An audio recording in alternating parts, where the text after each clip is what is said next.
Hello, and welcome to Tracy Momi Reads. Today I am going to be reviewing a book called The Radleys by Matt Haig. I did another review of a Matt Haig book, The Midnight Library. And I really enjoyed that book, so I went to see if there were any other books written by him that I might enjoy. And The Radleys caught my eye. And I'll tell you why. We're going to read the first paragraph of like the jacket blurb here. Just about everyone knows a family like the Radleys. Many of us grew up next door to one. They are a modern family, averagely content, averagely dysfunctional, living in a staid and quiet suburban English town. Peter is an overworked doctor whose wife Helen has become increasingly remote and uncommunicative. Rowan, their teenage son, is being bullied at school, and their anemic daughter Clara has recently become a vegan.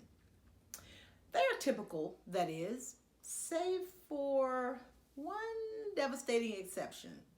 Peter and Helen are vampires.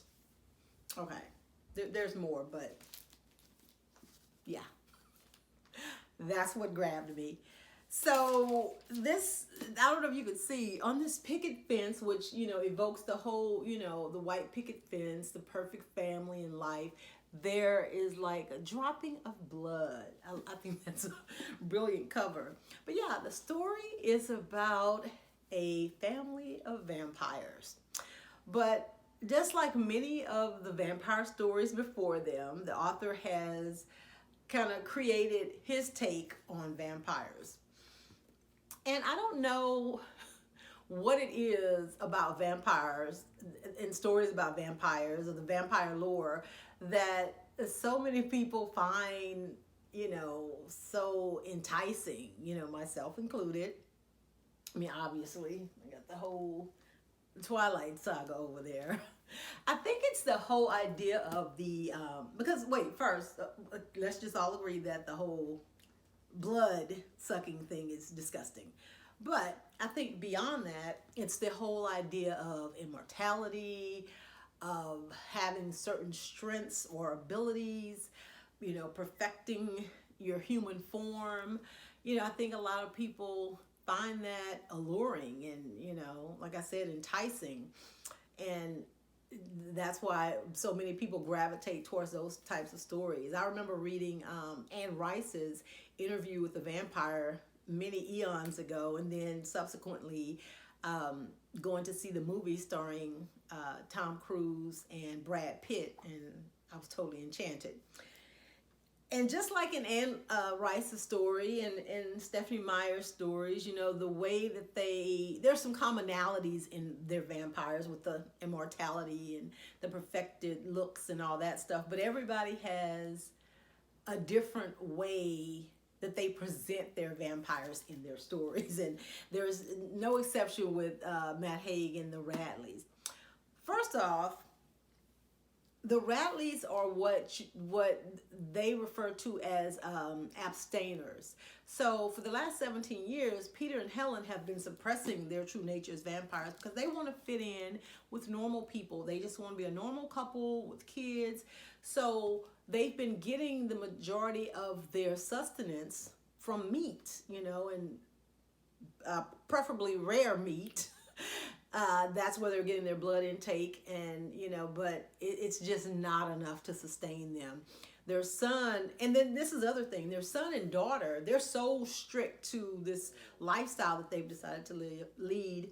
Their son and daughter don't even know they're vampires.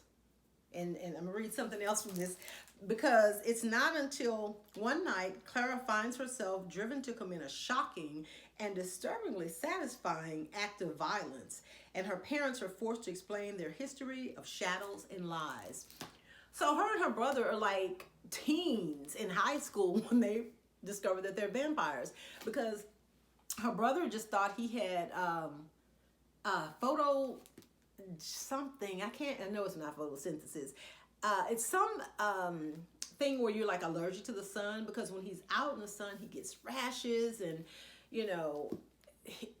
he stays having headaches, and it's because isn't drinking blood.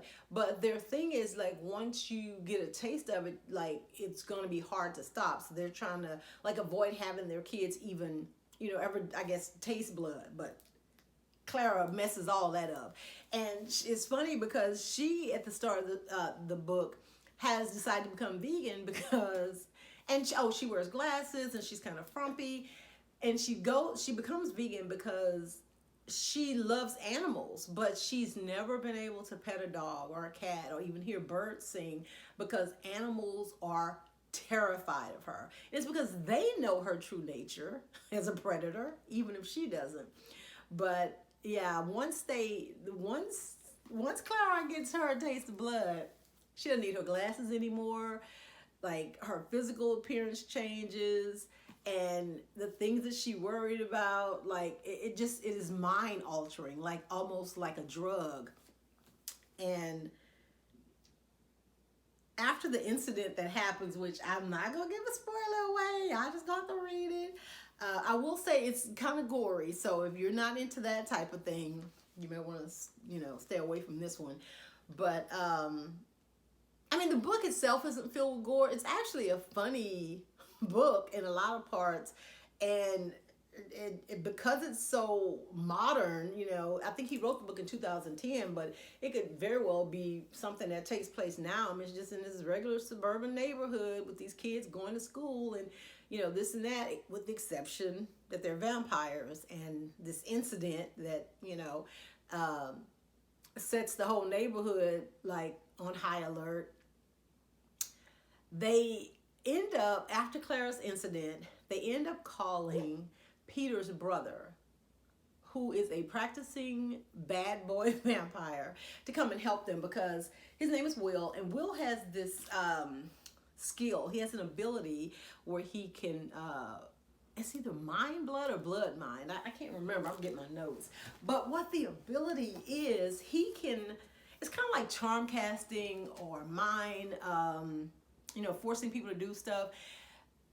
Like, if he tells you, you're just going to get up right now and not remember that you were sitting down and start hopping on one foot, you're going to do it. And he just looks into your eyes. He says he's speaking to their blood, and it just compels them to do whatever he says. So they wanted him to come because, the police got involved with this whole incident, and they just didn't want any trouble. So, but once he gets there, they all realize that was not a good thing. They should not have called him.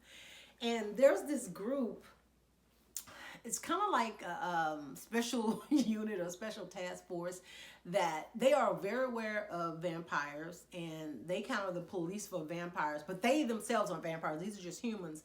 But they have like an agreement with, vampires that have been around a long time. And so that they don't just go out massacring, just hordes of humans, they put some of them on a list where they're protected if they, stick to these type of people or in these particular areas and, stuff like that. And Will's name used to be on the list, and they took his name off. So everybody's looking for Will in the book because he's becoming careless and out of control. He has no regard for human life, none. And not to mention, him and Helen, they kind of have history together. So, he's being selfish, when he comes back to town, even after they kind of get the situation under control, he's still there causing problems in his brother's household. So, yeah, Will was one of those characters you're just like, as much as maybe you're entertained by him, like, you're like, dude, you need to go back to where you came from, or somebody needs to get this guy or whatever. And I just want to take a step back for a minute. When I was talking about how they, the Peter and Helen, the Radleys, they were abstaining, from being vampires. They just wanted to kind of be regular humans to the degree that they could be. There's this book called the Abstainers Handbook. I thought that was such a clever device that Matt Haig uses in the book, because it's kind of before different chapters. he writes like it's an actual thing, you know, and in the book, you know, Peter references it, he gives it to his son, and they keep a copy of it under their bed. And like at the beginning of one chapter says, if blood is the answer, you are asking the wrong questions. And it's like the Abstainers Handbook, second edition, page 101. And then the chapters that follow kind of are the reason that this warning is given. You know, like maybe somebody's going on a attack, you know, because they want blood. And the handbook is supposed to remind them of how to blend in, how to suppress your desires, and things like that. You know, if I was a vampire, and I've always said this, if I was a vampire, any kind of like person with supernatural abilities, I would not want to suppress my abilities or who I am. So I think that early on in the book, I mean, they're just doing too much to try to fit in to the point where it's making them physically ill. They stay having headaches, you know, Tylenol and the pills and over-the-counter stuff is not helping them. And it's like, after they get a taste of blood, which Clara gets a lot of, and after Rowan takes a sip, you know, his skin clears up, and things are just totally different because that's what sustains them. So there are ways, like they have these clubs and stores and different places where you can go and buy human blood. So it's not like you're out just attacking people. This is a legal way to get it. I don't know where these people get the blood from though, but you can go there and purchase it, and you only need a little bit and it'll last you for a few days, you know. Like you don't have to like every single day drink blood. And then the other thing is vampires, in the way that he writes in his story, they can drink blood from each other, you know, to sustain their lives. The only thing I didn't like, I mean, it's not that I didn't like it, I guess because of the visual I kept having. In his book, vampires, they could fly, like but the way that he described it, I don't think it was like a Superman, you know, flying type thing. It's like, I think they just kind of levitating, you know, and moving about like a ghost or something. I mean, I guess it's no worse than having a vampire sparkle, but it just seemed weird to me that they were flying throughout the book. But yeah, I thought also the thing that was pretty cool, much like in his book, The Midnight Library, some of the observations that his characters made, you know, even Will, for all of his just off the rails behavior, some of the observations that were made about human beings or whatever, I mean, they were kind of spot on, some of the things that they were saying. And then even Rowan being a teen, there was this one part where he said something about, let's see, oh yeah, there was something that he found out, right? And so he kept it to himself.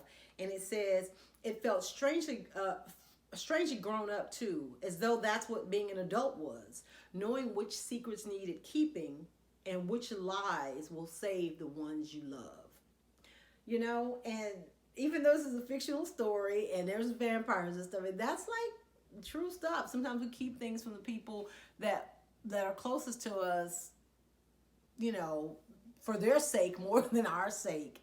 Then he also, Will was talking about marriage in there, some of the things that he said. I didn't save any of that, but it was a pretty astute observation about how at some point the person that you marry isn't the person you're married to, because, you know, people change and evolve. And he was saying, like with his brother and Helen, you know, they are trying to be the same people that they once were, and they're so far removed from those people. And for that reason alone, he felt like their marriage wasn't going to make it. But spoiler, they end up making it in the end. It's because they end up having to pull a united front after some stuff goes down. So it's like, we all in this together. We have to stick together. And it kind of helped save their marriage, I think. Yeah, the ending, part of the ending, there was this gruesome attack by Will that was so unwarranted and unnecessary. And but he was dealt with. I would just say that. He was dealt with. I'm trying to see what are my notes on this. Yeah, he was dealt with. And, you know, I was thinking about this book.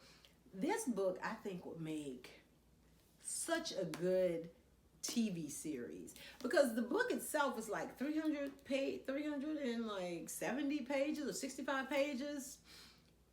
And it just takes place like over a long weekend or like over a few days, So there's just so much more of this story that could be told. Like, if you explore like them before they had kids, what really happened with Peter and Will, when Rowan was born, when Clara was born, just different things. What made them decide? I mean, they kind of talk about, obviously they didn't want to be killing people, was a big part of why they made the decision. But, like maybe an episode about when they finally made that decision, or the episodes could be what happened after the last chapter of the book, because it's totally left open-ended where this could have been a series of books, the way that he ended it. But it was, like I said, it was a really good read if you're into vampire lore, but you want something with a more modern take, because that's how I feel about, even though like Interview with the Vampire had a lot of historical context as it began and as it ended, it was like an interview being conducted with a vampire in present day. Back then it was present day times. The whole book wasn't like set back in the 1800s or whatever. It was like this progression to the present. And even with like the Twilight books, it was present and it was modern, and it's the same thing in this book. Those are the type of vampire books I like, not so much like the Draculas or things that are taking place in medieval times. So if you are somebody who likes the vampire lore but you want it to be infused with some modernism and also maybe some humor, I will say there's like high school crushes and different things like that, and obviously Peter and Helen's marriage. But there's not like, sometimes I think the relationships either between vampires or a vampire and a human or something, again like Twilight, it's kind of romanticized. There's none of that here. There's not some plot line that you're following where outside of, like I said, it's a little high school thing, but it's not the depth of the story. So I appreciated that it was more like we kind of got snippets into all of their lives and what was going on. And speaking of that, snippets, I love the way that he writes his chapters. I remember that from the Midnight Library. I think I called them drabblish. Some of the chapters may be a page long, some of them may be 3 pages long. He does not use a lot of superfluous stuff and telling us what color the carpet was and, all this crazy stuff that has no bearing on the story.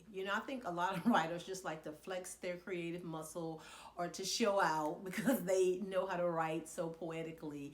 But sometimes it's just too much. Then you got people like me that's just like flipping, where's the good stuff? And he gets to the good stuff in every chapter. So again, that's the Radleys by Matt Haig. Now, on to the Dreamcast. For Peter, I would cast Bill Hader in that role, because there's just something, just like in his role in Barry, I think Bill Hader comes across as, because he is a comedian, he comes across as kind of like goofy or someone that he's so unsuspecting, that's the word. But like in Barry, he was a whole not serial killer, but a contract killer, So I could see him being Peter, a vampire. For his wife Helen, Jennifer Connelly. Will, bad boy Will, I was thinking Justin Theroux for that role. He was wild. And then Clara, their daughter, there's a young actress by the name of Kiernan Shipka, I think will be a good Clara. For Rowan, I had 2 young actors in mind. Jaden Martell, I remember seeing him in Defending Jacob, and something about him, I was just thinking he looked like he was like otherworldly, like, okay, what is up with this kid? And then also Finn Wolfhard, who, as he's grown up from the Stranger Things franchise, he kind of has a look like that as well. And then for Eve, who was the object of Rowan's affection, and that's kind of like the little high school thing I alluded to, I would just go in a whole different direction, bring a little color into it, and have Amanda Steinberg, or Stenberg. I never know how to pronounce her last name because there's no I in there. But anyway, I would cast her. I think that she would do a great job in the role of Eve.